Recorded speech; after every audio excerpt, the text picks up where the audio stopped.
अध्यक्ष महोदय, माझ्या कुर्ला विधानसभेतील कुर्ला पूर्व येथील नेनोरमधील पोलीस वसाहत जवळजवळ गेली 55 वर्ष जुनी आणि मोडकळीस आलेल्या इमारती आहेत. एकूण 19 इमारती आहेत आणि त्यावर कुर्ला पश्चिम येथे सुद्धा जवळजवळ 3 इमारती आहेत. त्याच्यामध्ये जवळजवळ 96 लोक राहतात आणि नेहरूनगर परिसरामध्ये ज्या 19 इमारती आहेत त्याच्यामध्ये जवळजवळ 590 लोक राहतात.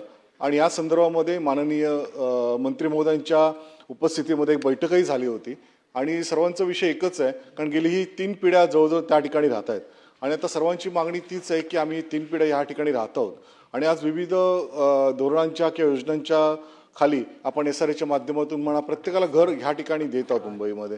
आणि तीच मागणी सर्व पोलीस पत्नींची आहे की आज ह्या ठिकाणी आम्ही 3 पिढ्या जवळ 50 ते 60 वर्ष या ठिकाणी राहतो आहोत, तर आम्हाला आमची मालकी हक्काचं घर मिळावं आणि नक्कीच त्यासाठी आम्हाला सर्वांना मिळून एक काहीतरी धोरण त्या ठिकाणी राबवण्याची आवश्यकता आहे. आणि त्यासाठी माझे प्रश्न हाच आहे की आपण समिती तर निर्माण केलेली आहे, समितीची एक बैठक सुद्धा झालेली आहे, पण माझा प्रश्न माननीय मंत्री महोदयांना हाच आहे की ह्या संदर्भामध्ये गृहनिर्माण आणि अशा PWD सार्वजनिक बांधकाम अशी एक संयुक्त बैठक जर तातडीने घेतली तर म्हाडाच्या जमिनीवरील ज्या पोलीस वसाहती आहेत त्यांच्या बाबतीत एक चांगला सकारात्मक निर्णय घेता येईल. कारण आपण बघितलं तर ती सगळ्या एक बिल्डिंगी एवढ्या व्यवस्थित आहेत, म्हणजे त्यांची जी जागा आहे त्या जागा एकदम चांगल्या मोक्याच्या ठिकाणी आहेत आणि त्याच्यामुळे माननीय मंत्री महोदय आपल्याला तो प्रश्न हाच आहे की आपण त्यांना ही मालकी हक्काची घरं देणार का. आणि त्याचबरोबर ही या संदर्भातली एक बैठक आपल्या उपस्थितीमध्ये किंवा माननीय मुख्यमंत्री उपमुख्यमंत्री यांच्या उपस्थितीमध्ये जर घेतली तर नक्की सकारात्मक निर्णय होईल. तर अशी बैठक आपण घेणार का? मंत्री महोदय.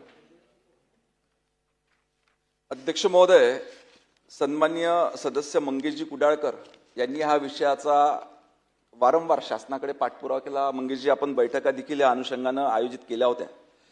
तुमच्या मतदारसंघातल्या नेहरूनगर कुर्ला येथे म्हाडा वसाहतीतील पोलीस विभागास 19 इमारतींमध्ये एकूण 580 सदनिका वितरित करण्यात आल्या होत्या. या सदनिका साधारणतः 225 आणि 420 चौरस फुटात चटई क्षेत्राच्या त्या ठिकाणी होत्या. पोलीस सेवा निवासस्थानांच्या पुनर्विकास संदर्भात दिनांक 28/12/2023 रोजी तत्कालीन उपमुख्यमंत्री गृह यांच्या अध्यक्षतेखाली बैठक देखील करण्यात आली होती आणि हळूहळू पुढे हा प्रकल्प आपण त्या ठिकाणी नेतो. या बैठकीच्या अनुषंगानेच गृह विभागानं 2 जानेवारी 2024 रोजी एका पत्रान्वये म्हाडाच्या वसाहतीमधील 27 पोलीस वसाहतींपैकी 17 वसाहतींचा प्रारंभिक तत्वावर रिडेव्हलपमेंट म्हाडातर्फे करण्याचं त्या ठिकाणी सहमती देखील दर्शविली होती. त्यानंतर आता एक रिसेंट डेव्हलपमेंट त्या ठिकाणी करण्यात आली आणि एक ऐतिहासिक निर्णय राज्याचे मुख्यमंत्री सन्माननीय देवेंद्र फडणवीस आणि संपूर्ण मंत्रिमंडळाने त्या ठिकाणी घेतला की 1 जानेवारी 2026 रोजी पोलीस आपल्या संपूर्ण गृह विभागानं एक त्या ठिकाणी शासन निर्णय घेण्यात आला की पोलीस वसाहतीतील घरे पोलीस अधिकारी असो कर्मचारी असो त्यांना मालकी स्वरूपात देता येतील का याचा धोरणात्मक निर्णय घेण्यासाठी व सर्व कायदेशीर तांत्रिक आणि आर्थिक बाबी तपासण्याकरिता ACS गृह यांच्या अध्यक्षतेखाली एक समिती त्या ठिकाणी गठीत करण्यात आली आणि मुंबई शहरामध्ये वाढत्या लोकसंख्येच्या आणि सुरक्षिततेच्या जबाबदाऱ्या विचारात घेता मुंबई पोलीस दलातील ह्या सर्व कर्मचाऱ्यांना जवळजवळ 40 ते 45 हजार आपल्या मुंबई शहराची सुरक्षितता जर का आपल्याला जपायची असेल तर निश्चितपणे या ठिकाणच्या पोलिसांना चांगल्या पद्धतीची घरे हे उपलब्ध करून देणं सरकारचं काम त्या ठिकाणी आहे. तर मुंबई पोलीस दलातील कर्मचाऱ्यातील जवळजवळ 40 ते 45 हजार शासकीय सेवा निवासस्थाने बांधण्याच्या अनुषंगानं एक ऐतिहासिक असा निर्णय घेण्यात आला आणि मुंबई पोलीस हाऊसिंग टाउनशिप प्रकल्प राबविण्यास 30 जानेवारी 2026 रोजीच्या शासन निर्णयावर त्या ठिकाणी मान्यता देण्यात आलेली आहे.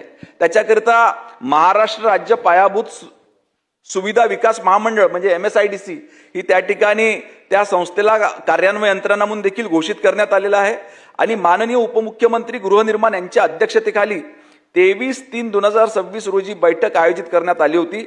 सदर बैठकीमध्ये अप्पर मुख्य सचिव गृह यांच्या अध्यक्षतेखाली 1 जानेवारी 2026 रोजी गठीत करण्यात आलेल्या समितीमध्ये 2 महिन्याच्या आतमध्ये हा अहवाल सादर करण्याचे निर्देश त्या ठिकाणी देण्यात आलेले आहे. असं अपेक्षित आहे की लवकरात लवकर हा अहवाल पुन्हा त्या समितीला त्या ठिकाणी सूचना देण्यात येईल आणि लवकरात लवकर हा अहवाल प्राप्त करून ह्या सर्व मुंबई शहरामध्ये राहणारे पोलीस अधिकारी पोलीस कर्मचारी यांना स्वतःच्या हक्काचे घरे कसं देता येईल याच्याकरता शासन निर्णय घेत आहे.